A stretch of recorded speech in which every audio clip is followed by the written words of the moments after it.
Hey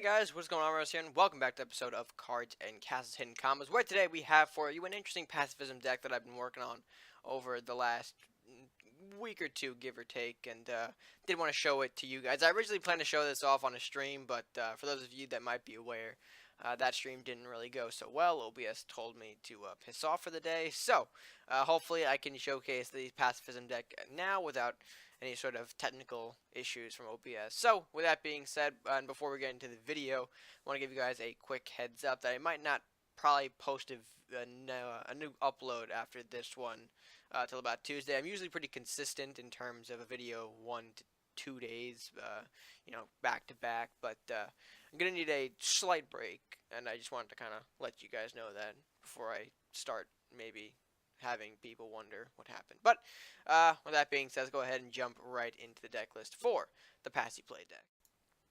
Alright, so here is the deck list for the Pacifism Plays, or the Paci-Plays, as I like to call it, because, pacifism and defiance, funny call. Anyway, I'm getting too much ahead of myself. To be honest, this is a pretty straightforward Druid Crusader deck. When you take a look at it, not really surprising elements here. Just a lot of good stuff, basically. But combined with the little trick, if you will, of the Pacifism and Defiance, I find that keeping them both at 2 each is going to be extremely helpful for this deck. Because if you max them out both at 3, and I know sometimes that might be the logical sense with combos. Why not have them max if that's what you want to pull off in the deck? But really, I have them at 2 here because both by themselves aren't really that strong within my hand. So say if I draw a Defiance, I'm not really going to be able to utilize that until I can find something like the Pacifism in this deck. Dragon Shield doesn't really cross over into health, so that doesn't really add on to anything. And I mean, there's not really many cards in the deck alone that benefit from a health swap or a health to attack swap on their own without the pacifism.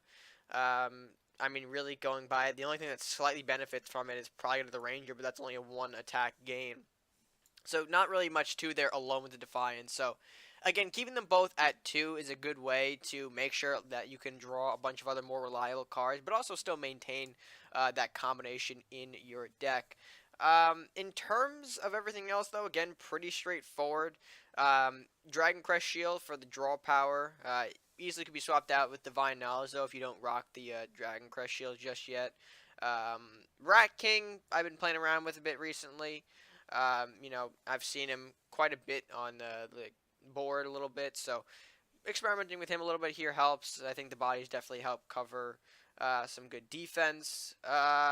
Anything else that I'm kind of mentioning here, or something I should probably mention? Probably my early game might need some explanation. Salahar Rider was kind of just a toss-in at my own will. I didn't really, I'm not really sure if I can swap him out with anything better. So feel free to experiment with this 2-drop-ish area. I would say keep the Trent, though, to combo with the Fenrir. But the Dwarven Miner, Salahar Rider, you can experiment in that early game slot if you want to. I certainly feel like this is okay. But then again, there might be some other options that I'm not seeing as of now, which is okay. And yeah, everything else pretty much self-explanatory. Hands for heals, Craxus for some beef and extra draw, Ranger as a body, the Druid trinity of good stuff is in here. So yeah, overall pretty solid looking deck. But let's go ahead and go to the gameplay and see how this deck fares in combat. Alright, so I got 2 Craxi in my hand. Let's get those out of here. I don't need that just yet. Lumberjack isn't the worst start, although I don't really feel like I can smoothly make a transition. Pacifism is interesting because now I have an Injured Trend, Pacifism, Defiance if I need that. Although I don't feel like that's going to be a very strong option for us. Let's go ahead and start doing a little chip damage. Our opponent can't hit me or summon anything onto the board, probably is the proper terminology for that. And he is running Pirate Viking, so should be a little interesting to see what we can find. Okay, excelente, that exists.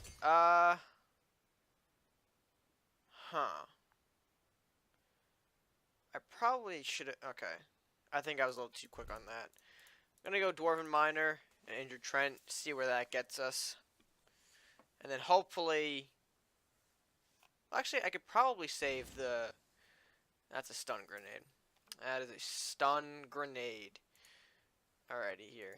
I don't want to pop the Defiance combination yet. So I think I'm going to actually take the pass as well in terms of playing anything from my hand. Nothing's really going to benefit us right now. It'd be funny if it has a Cannonball Barrage, but God, that would be so strange if he did. Alrighty. Ooh.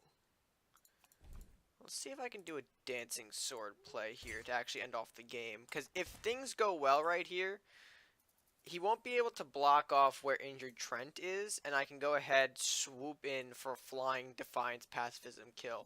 And that would be a really great demonstration of like that combo potential. But we'll see. We'll see. Because right now, I mean, our opponent hasn't done anything except play Grendel and a stun grenade. So, I mean, I'm not complaining. I'm actually on a time constraint right now, so this situation does help. And if I do get to show the passive Defiance, I would call that a victory. Oh, actually,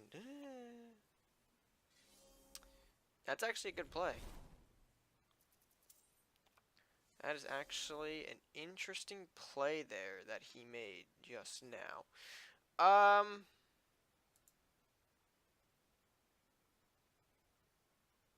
do I deal with that? I mean, I would need a blacksmith so that way I'd bring out a centaur, but I can't do anything about this right now. Actually, let's... Well, hold on. I could probably just do this. Lumberjack trade. Okay, cool. I'll get another centaur anyway. And then I'll bop you away with the chain and everything. And our Trent gets a little nice buff. So everything's doing fine there. I think I'll leave it at that. Again, nothing really for me to play. I can't really coin to the Rat King or else it's going to disturb my Pacifism Defiance combination there. So overall, I think that turn worked out pretty well.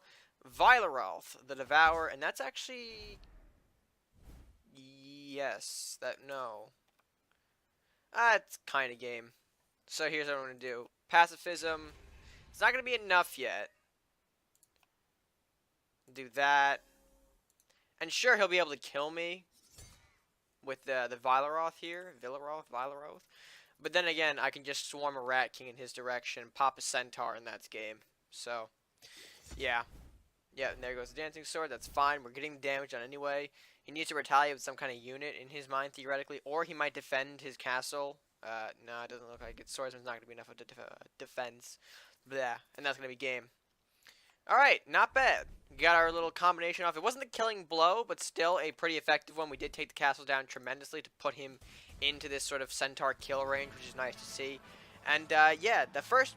I would say the opening of that match wasn't super strong, I know, in terms of what he had. But I would say still, if you're able to pull out the Pacifism Defiance, it's a fun thing to get on the board. The Villaroth did upset that a little bit, considering that Villaroth can take out anything, of course, in one hit. Didn't really need to worry about the health. But theoretically, if he didn't have that Villaroth, he would have to put a lot more resources into that Dancing Sword to get rid of it. So, it is what it is, though. I would say, again, that was a pretty successful match to showcase the Pacifism Defiance of this deck. Alright, folks, with that being said, I hope you guys did enjoy this edition of Hidden Combos. Pretty short one, I think, in my opinion, but then again, like I mentioned at the beginning of the video, and I think at other points in this video, time is not on my side. Nothing too serious, but, still.